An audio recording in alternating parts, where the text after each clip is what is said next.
A title card appears. Vision Edge Media presents Phenomenal Disabilities, a docu-series by Trelonda Tree Lowe.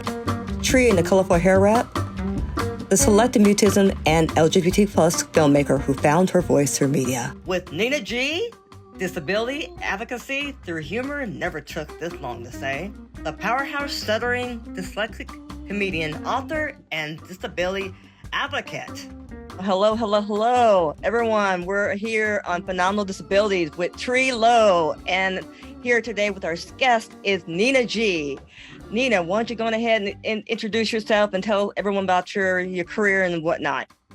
My name's Nina G, and I am the San Francisco Bay Area's only female stuttering stand-up comic. I'm also an author to this book here, which is Bay Area stand-up comedy, and this book here, which is Stutterer Interrupted, the comedian who almost didn't happen.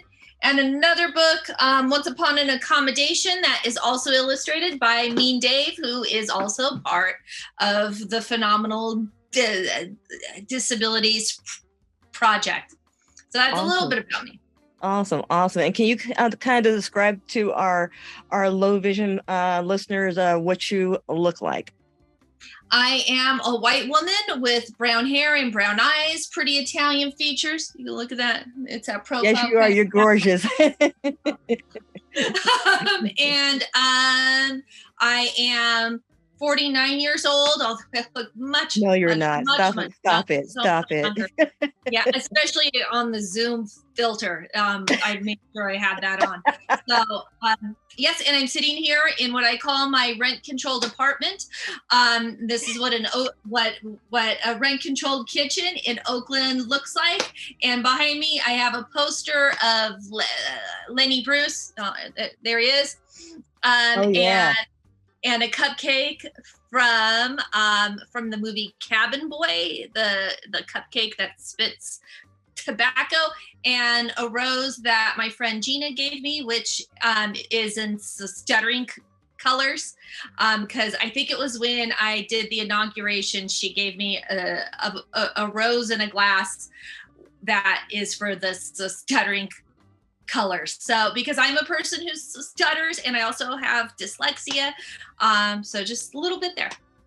Awesome. And before I forget, audience, I'm an African-American woman. I'm wearing red lipstick, or a hair wrap is colorful. I would say burgundy, not really burgundy, but more of a rust color. Wearing a t-shirt, and I have in my background that says Phenomenal Disabilities with Tree Lowe. Is a bunch of neon colors with pinks and I would say maybe like a teal or light blue. Yeah, so that's pretty much it. So as we get started with our show, I really wanted to be able to say, thank you for, coming on board. And I wanted to start off with some questions about your career. Can you kind of tell the world about how you got started into your career profession? So when I was a little kid, pictures of Nina come to view. I wanted to be a stand-up comic. It is the thing that I love the most in the world. My whole kitchen is like old comedy stuff and things I've saved through the years. So like I have a picture of Emo Phillips, which most of you probably won't even know who he is. He is opening for Weird Al. But when I was in the 8th grade, I wrote a letter to Emo Phillips, and he wrote back with an autographed picture that now hangs on my wall, along with comedy albums. And comedy's just always had a really big impact on me. And I've always wanted to be a comic, but that dream never came to fruition because growing up in the late 80s, early 90s, it just didn't seem like a possibility for someone who stutters. So the dream died, picked it back up at 36 after I attended a conference for people who stutter. There's a whole story there, but I've been doing comedy now for 13-ish years. I'm based in Oakland, so I'm part of the San Francisco Bay Area scene, and I do a lot of colleges, corporate events, nonprofit events, and I have my nightclub act, and then I have like my college corporate act, which is more like kind of like a motivational disability pride thing, whereas like my stand-up act is stand-up, and disability is part of it, but also dick jokes are too. I don't know how much I can swear or whatever, but yeah. Right. You know, it's interesting. I had mentioned to a couple of people that I previously interviewed and about you, and they like went bonkers. What, Nina G? Are you serious? Oh my God! I was like, wow. So you're popular. You're very popular in the world, and people love you. You know, I actually presented this for my thesis for my demo reel for my show and other projects that I combined together, and I added your comedy skit about disabilities, and my professors, they were laughing so hard they couldn't stop laughing. I was like, wow. The Bay Area's only female stuttering stand-up comic. If I can't get validation here, I don't know where the fuck I'm gonna get it. So, and I am part of a comedy troupe that was born here in Sacramento. It's the Comedians with Disabilities Act. So it's me, a guy who uses a wheelchair, another guy who's blind, and another guy who's a little person. And people come up to me all the time and they say, you know, Nina, stuttering and dyslexia, because I also have that, those aren't real disabilities. You should be in that comedy troupe. Yeah, I know, right? And I tell them, if you look at the definition of what a disability is, according to the Americans with Disabilities Act, it's a physical or mental impairment that substantially results in having to deal with assholes. You know, I love how, you know, you're so direct and you're punchy and crass at times, and you just got this like snarky thing going on, and it's this. It's nice to see that. It reminds me back in the old days, back, you know, when comedy, you know, you just like would just, you know, you drove it right home.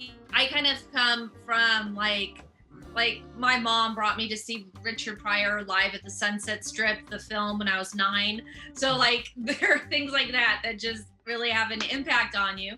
And that Black comics have been able to talk about race has inspired me. Like that's how I want to talk about disability issues. And when I started to stand up, the person who I was like, okay, I want to be like that.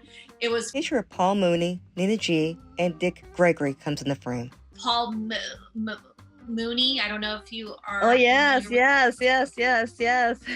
I want to do the white female disabled Paul Mooney.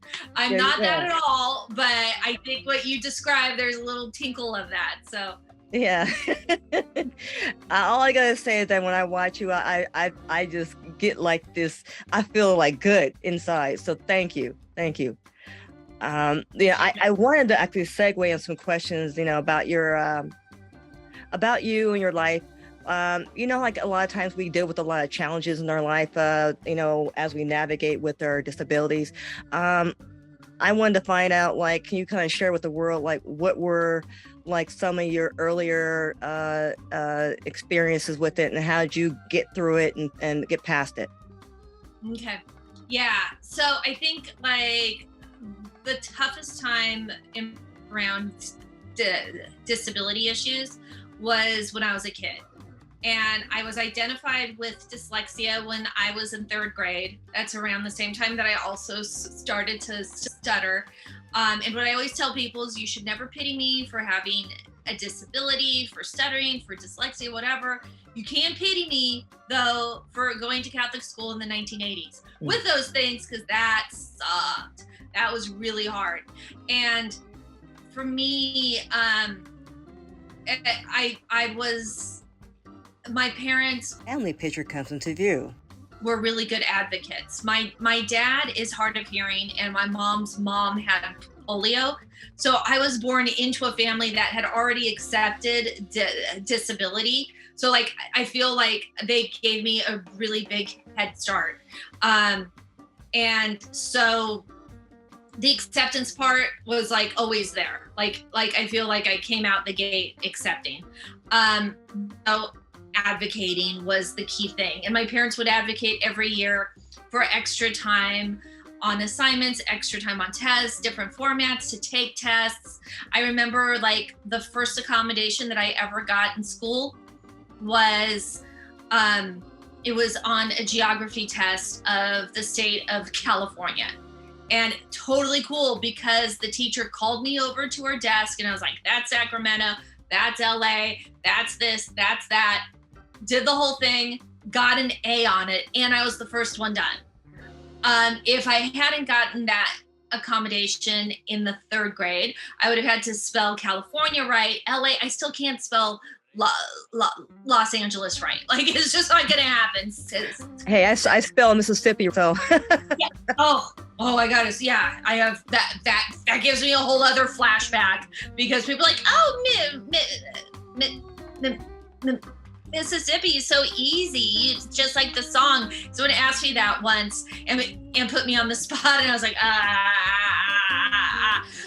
yeah. So the dyslexia thing was there, and actually that's been more of a challenge in my life than the stutter. So much so that I have a hard time even joking about it and putting it on stage. Like, I can talk about it in a motivational speaking kind of way, but I don't have barely any jokes on it in my stand-up because it's just, you know, stuttering, it's a semi-apparent disability, so people have to experience it, that reaction back. Dyslexia, I experience it completely internally.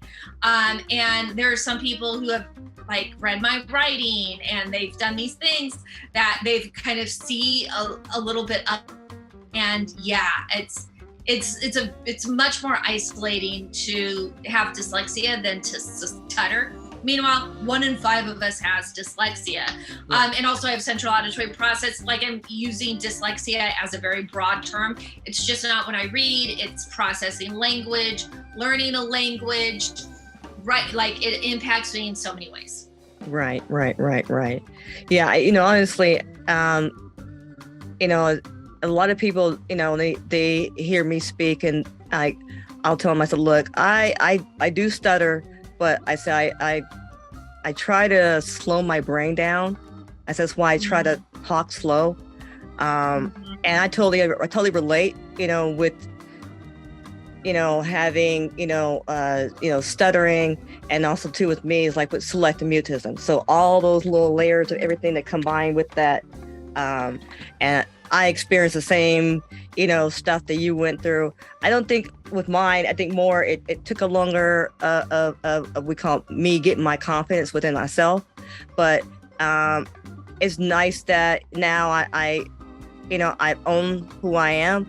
Whereas before I was like, got quiet, wouldn't, and it was like, no, I gotta just don't be afraid to still,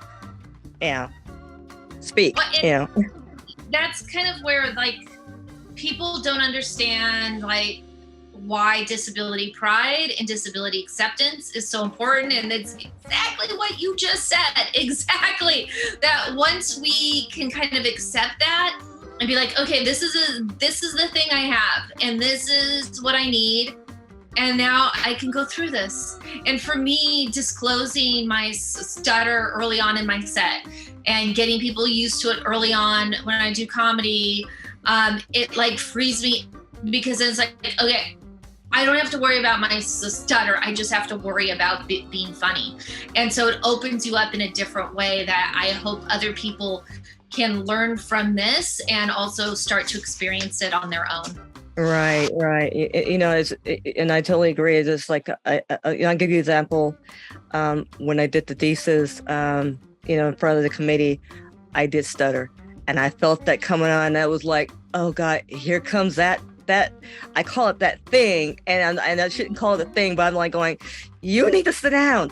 I tell myself self-talk, but at the very end, it's funny, my professor asked me, he says, and I mentioned about my show. He says, he says, will you have the persona or being able, you're going to speak the same way you are doing, in the meeting here on your show? I say, you know what? Honestly, this is part of who I am. I'm going to embrace it. I even, state it in every episode. I said, look, I have various disabilities. If I stutter or if this happens, if I pause, please forgive me. But, this is part of who I am. Just be patient and just listen to the show and enjoy it, Yeah.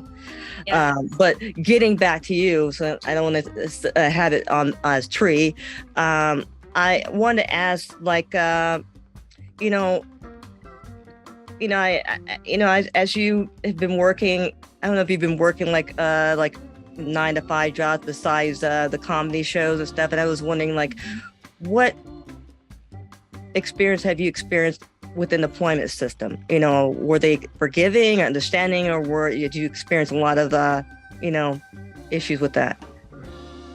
Yeah, I think like my best example of that was when I was applying for internships. Like pretty much my whole professional life has been in the area of disability. So I haven't necessarily met the discrimination there because they're already to be in it, like they already have a basic understanding. But once when I was in grad school, I was applying to internships, and I applied to 10 internships. And I thought that having a disability was a really important experience to bring to an internship, that it adds to the diversity and that it is really good for people who have a disability to interact with a person with a disability. And I wanted to be that person. Out of the 10 internships I applied for, I mentioned it in all of them except for one. And I only got 2 interviews. The one that I did not disclose and the one that is a disability organism. So ever since then, I never disclose in my cover letter. Even when I do go in for the job interview, right, what I say first thing, I was like, I stutter and you're just going to have to wait for all the brilliant things that I have to say. And then everybody laughs. I present it with confidence. It's also my passive aggressive way to tell them to shut the F up. And also, I don't disclose my dyslexia until I have the job, because I don't want anybody making assumptions about my abilities or accommodations until I get there. Well, to segue on some other questions in regards to, like as regards to like I guess the ongoing, I guess challenges that you may tackle with today, or if any. Yeah, I mean, I think there's always the emotional challenge. I think, having a disability, there are a lot of ghosts in your life from the past. And those ghosts are the things that come back and they haunt you, and you never know when they're going to haunt you. I think you get better at recognizing them and processing through it. Right. But nonetheless, they're going to hit you, and you just don't know when or where or why. And so for me, I think like the emotional aspects of having a disability are some of the biggest barriers. And that's why my book is called Stutter Interrupted, because as a person who stutters, I'm interrupted all the time. But the biggest barrier for me has been when I have interrupted myself, when I've held myself back in a situation or in life where I haven't put myself out there, put out my voice, I haven't expressed my needs. And that is the thing that has held me back the most, and held me back in professional world, in personal life, in all kinds of things. And so that to me is the biggest thing. You know, an accommodation's easy, but getting to that place of asking for it, of embracing it, and of also, you know, I think I've been thinking about this and doing a lot of presentations in corporations, in colleges, conferences. We always talk about the need for the disabled person to advocate and the families to advocate. We don't always talk about how we need the environment to receive that advocacy. And I think that we need to move toward that, of how institutions and communities need to embrace how to receive the ask of an accommodation. Because like when I was in the 8th grade, I asked for my family had an accommodation that the teachers approved, and it was extra time on tests. Right. It was that I did every other problem for English and for math. So in Catholic school, they love to like, here, do 60 problems at night. I was like, no, I got to do every other one. So I got to do 30. And during that year, as I progressed, I turned in all this work because I was like, hey, I can actually do this work now, so I'm going to do it. And I handed all this in, and the teacher, when I asked my grade after a couple months, said that I was getting an F. And I'm like, why? I've been doing all this work. And she was like, no, you've been doing half of this work. And so she graded me based on 100%, not on 50%, which would have been 100%. So if I did all of the work that the accommodation was, I still would have gotten an F. So even if I got all of those every other problems right, I still would have gotten 50% even though it was 100% under the accommodation. Okay. So that is where that environment was not conducive to ask for an accommodation and to go through that. And I think we spend a lot of time on the advocacy piece when we got to spend a lot more time on the changing institutions and our culture piece. Right.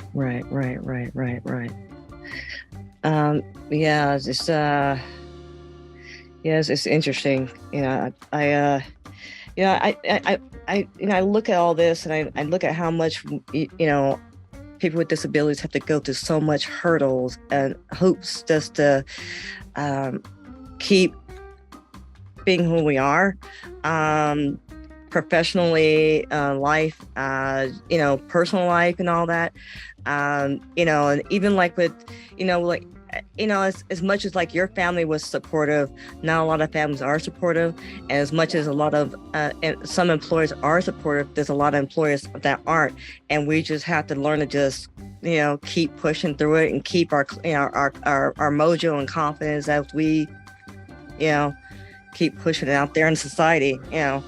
Yeah, and you know, and that's also where I don't have a ton of hope, and I hope there's some young people out there that do have hope in the entertainment system. I think, you know, it's the gatekeepers. They want people that don't make like, I think.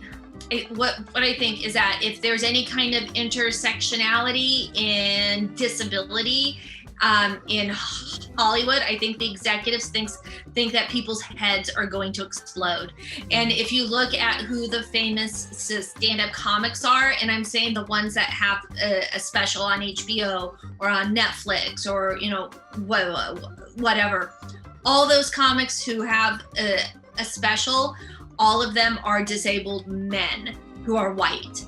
Now, Nanette happened, but that also happened like she got the diagnosis of autism after she got famous. If she came out as if Hannah Gatsby came out as an autistic comic early on, would she have gotten there? I don't know. I have no idea. But she's like the only one who has broken through, but she also broke through she already broke through.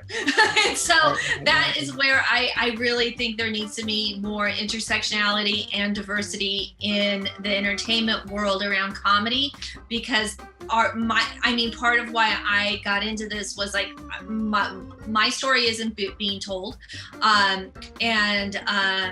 Yeah, but I doubt that, 49-year-old comics who are mildly overweight are not going to get the Netflix spot that a younger woman with a disability might, because we got to ease into, like, I'm old too, so it's way too much for their You're brain. not old. Damn no.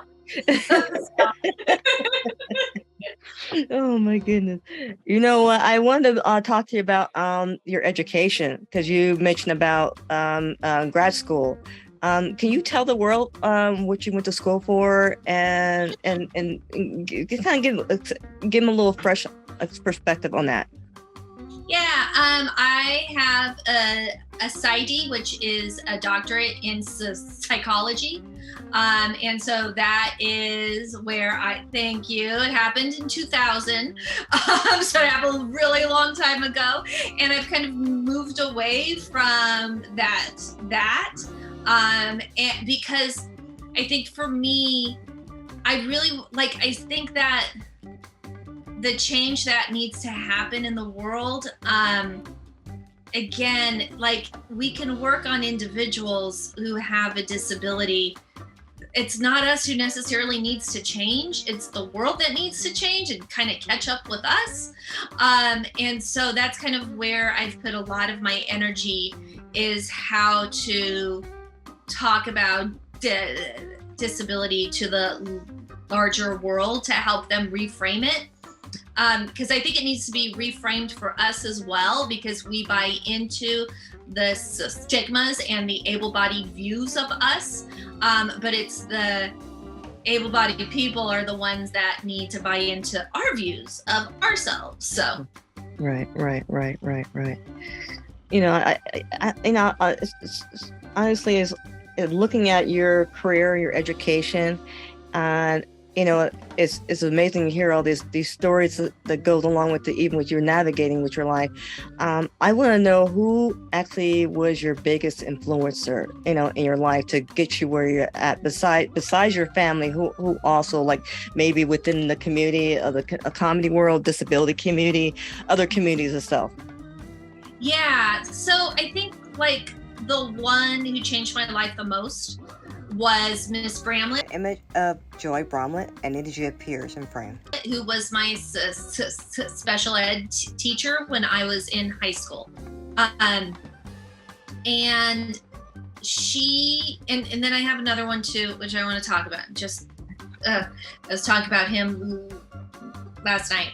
But Miss Bramlett was the first one outside of my family to recognize that I had abilities, and she's someone that I even still interact with. I just saw her a week and a half ago because I did a talk at the Commonwealth Club, which is kind of this, it was kind of a big thing. It wasn't a big audience, but it was a big thing. Miss Bramlett came up for that, and she lives in Los Angeles. She came up to San Francisco for that. She brought her friend, and like when my books came out, she drove up here and was there for the release. And she is very special to me because after the trauma of Catholic school, I went to public school, and that's where I found her. And that was probably my most blessed thing, was that I got to her. And she had a way of laying the guilt on us in my resource class. Like, if we were not good to a substitute, like the older kids would say, oh my God, Miss Bramlett's gonna totally get you guys. She's gonna make you feel like this small. And then she came in and she did.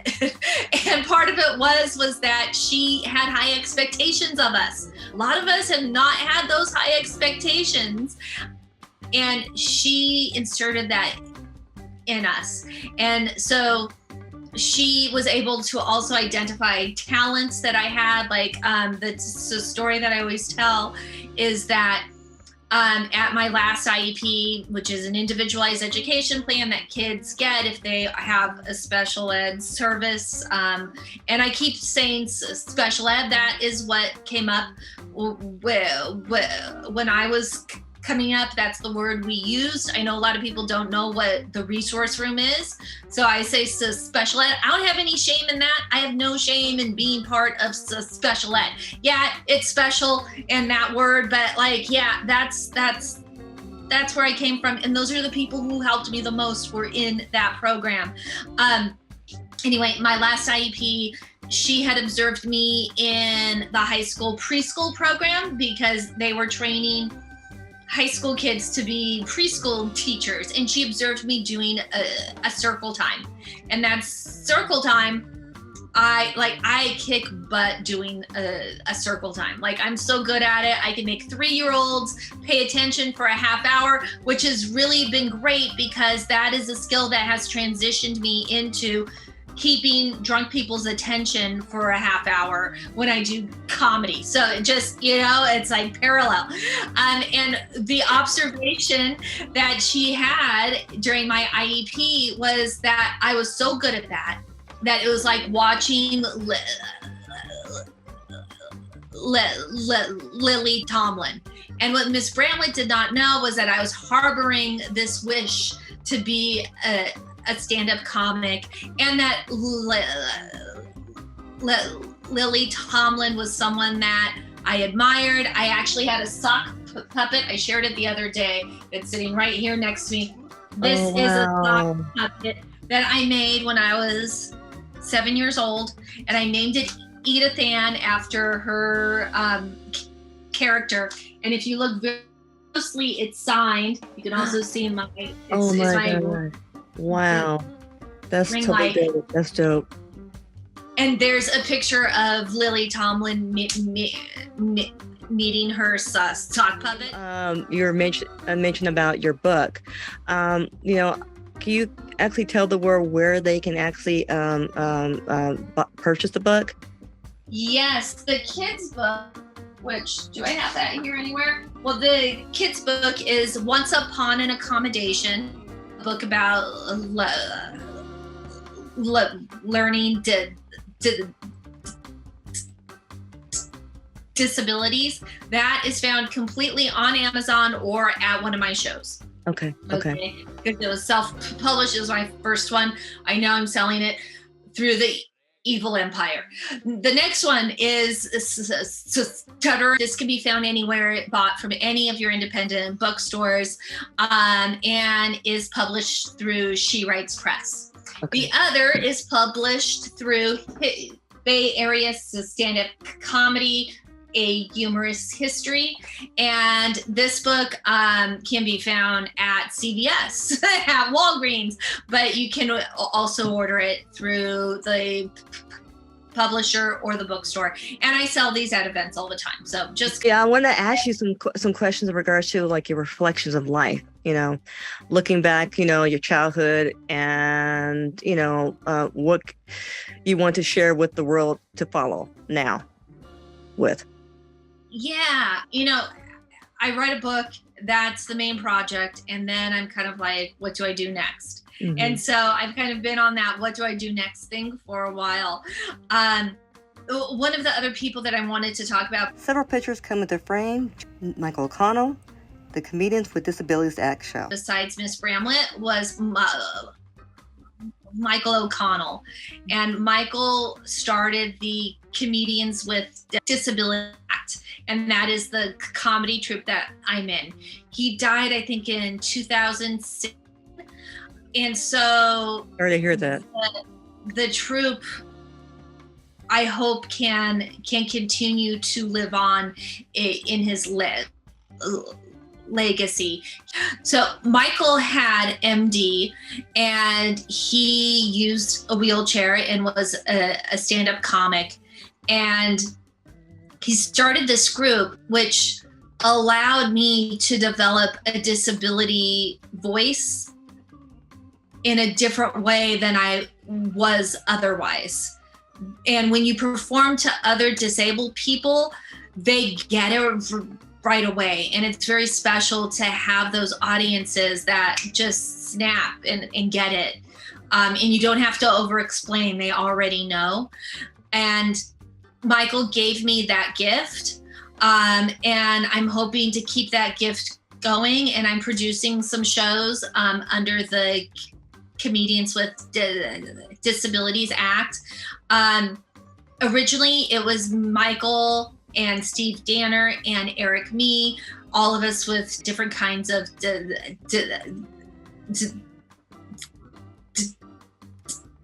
disabilities, but now it's a showcase. And so Steve Danner and I are still doing comedy, but we've welcomed in all these other comics, and I really like it because it's kind of sharing Michael's gift with everybody else. And so that is what I'm focused on in October. That is coming up.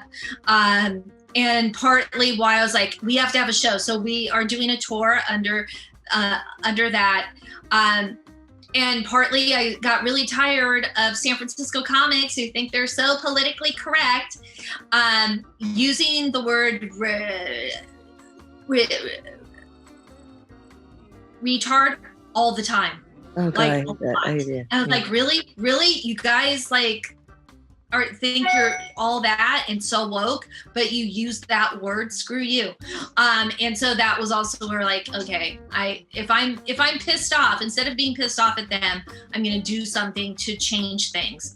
And that's some advice that I'd like to give able-bodied people, is a lot of times a comic will say something that is ableist and they complain about that ableist comic. All you're doing is amplifying them. You are making them bigger. You are making it a contentious world. But if you can share the work of disabled artists and disabled comics and disabled people instead and amplify them, I think that is the best way to fight that ableism. The best way to drown out hate speech is to overrun it with speech that you think is the counter of that. And so please share our work so that when a comic says something and is being an asshole, you have something to counter it with. You know, I want to segue on that, you know, because with you and I being females, you know, working in the industry, you know, and I'm sure you experiences where there's rude guys that make their lewd comments, you know, about our anatomy. Yeah. How do you get past that, or do you just like come off with something real sharky and direct response? I make fun of them, which is like what I always say is that I feel like, you know, it's people who have a black belt in karate, and so they walk down the street late at night, hoping someone messes around with them, and so then they can beat them up. I'm a disabled woman. I mean, I've been holding stuff in my entire life. Bring it, because I got it. And you know, last night I just made fun of the guy. Then there was a parrot in the audience, and the parrot was kind of trying to go for my boobs, because I like held the parrot as I did my act. And I was like, I got this guy harassing me, and I got this parrot trying to get at my boobs. What a night. And so, you know, just trying to make fun of the situation. But then I also talked to the guy afterwards, and we had a pretty honest conversation. He bought my book. And like, I also hope that like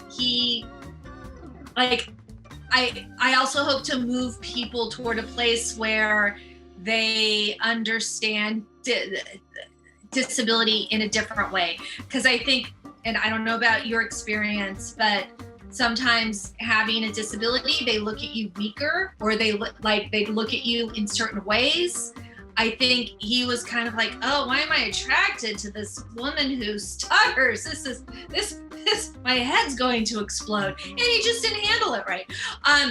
And so I think we got to a place that we were cool, we were good, but the process of art helps to get us there. And that's why I think art is so important, that we need that. And also that's where the place that I get that is comments on the internet for the videos.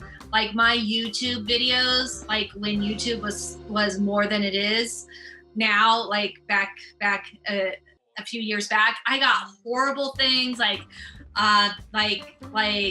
just saying that I wasn't funny, women aren't funny, I'm faking my stutter. Like there are so many things, like some of the funnier ones, is my favorite one was, she'd be an inspiration if she was funny. Like, how many disabled people does it take to screw in a light bulb? 1 to screw it in, and 5 able-bodied people to say, you are such an inspiration. I wanted to ask you, what are the contributions you are proud of and that you're excited about that you share with society? Oh, I mean, I think, the books stuff, I think, it's not like I have a Netflix credit, or it's not like I've been on a talk show, but I've managed to create my own stuff. And I think that is, if the industry isn't accepting you, you have other modes. And for me, my books have been that mode. And what I always say, because comics always sell their stuff afterwards, they always have like a t-shirt or like a whiskey, like a shot glass with their swag on it. And like I always say stuff like the comic that you just saw wrote a t-shirt. I wrote these books, so come and see me afterwards. So I make fun of them. But I also plug their stuff too, so that's good. But that's like, my books are something that I'm very proud of. And also I had complete control over them. So it really tells the story that I wanted to tell. And what's your youngest demographic audience? Or, I mean, I know a lot of the content is very adult oriented, but I just wondering, like, are there kids that are, 10 years old that maybe, like, I don't know, maybe they're listening to their parent, when their parents are watching you, maybe they, who identify with you. Have you found that you got some response from them, as young as that? Yeah, so I have my nightclub act, I have like my adult-ish corporate act, but I've also talked to schools, and I've gotten some emails from parents after I've been at their kids' school, and they said like, oh, my daughter met you or saw you, and she's more open about her disability. I was just at a conference in Las Vegas, and there was this little girl who had stuttered, and like the family didn't know who I was, nothing. I was the very first keynote of the conference, and she's 9 years old. She is sitting there and she stutters, and she got to see me. And I was the first person that she ever met who had stuttered. And then we just sat down and we talked. And then like I hung out with her, like me and her went over and got all the free stuff at the tables, because it's a conference, so I had to stock up on my pens. And so me and her just hung out, and it was so great. And she just stuttered, and I just stuttered, and I've lost track of her now, but I hope I hope to hear from her and her family, because it was really great to have that experience.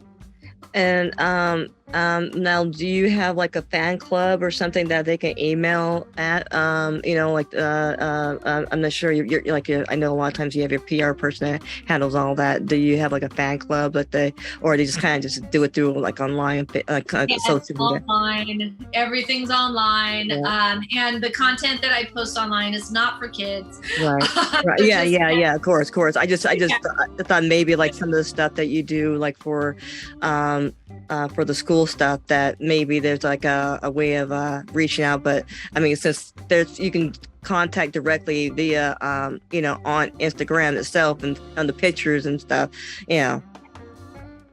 And also my website is ninagcomedian.com. Okay. So people find me there, and my contacts there as well. Got it. I want to ask you, like, what advice can you give to folks who are, still trying to find their authentic self? Doesn't matter if they have a disability or not. If they're unsure about getting involved in activism, being, in relationships, not even just that, going back to school, because that's another one that's, anyone who's, I don't care any age that you are, what advice would you give them? Yeah, I think the most important thing is to find that thing that you love the most. And I think sometimes we drive that thing under because it doesn't pay well, or it doesn't, there are all these other things that that kind of get in the way of that. And I think it's important that we take a look at that and really see what we love. And once we know that, also know that not everything has to be so big. That I think sometimes in activism, it's so overwhelming. It is so overwhelming, all of the things all of the things to get done. And this goes for able-bodied and disabled people too, or, whatever combination of activism that you have. And that's where if you can pick like maybe one thing a year to try and focus in on, I think that helps to make it a little more manageable. And my own therapist talked about how one of the best things that you can do is your advocacy works so well that it becomes ingrained in the culture of an institution or of a culture, whatever it is. It becomes so ingrained that they don't even know you're the one who did it. And so to be invisible, it kind of hurts your ego at times. It's like, hey, I came up with that thing. I was the first one. But if someone else can embrace that and run with that, that's really where we want to go. And I think having role models who inspire us, but also know that they are the ones that, like I always look toward Dick Gregory as a comic, because he just brought comedy and advocacy to a totally different place and never sold out. Hi, my name's Nina G, and I'm the San Francisco Bay Area's only female stuttering stand-up comic. And I also have dyslexia, and I'm also in this docu-series, so I'm really happy to be part of it. And what I think people need to rethink about disability is that for so long the media has filtered our voices, and that needs to change. That is the thing that needs to change, because we can speak from an authentic experience, and we need to have that direct contact without being inspirations or without being overcomers or any of that, to really tell our stories. And I'm happy that this docu-series is helping to do that. On Air Comes the View. Phenomenal. Live with Trilo. Brilliant. Powerful. Authentic. A Hollywood sign appears. Credits roll. Don't just exist, live. Social media handle at Vision Edge Media. Website visionedge.media. Vision Edge Media, contemporary divine innovation.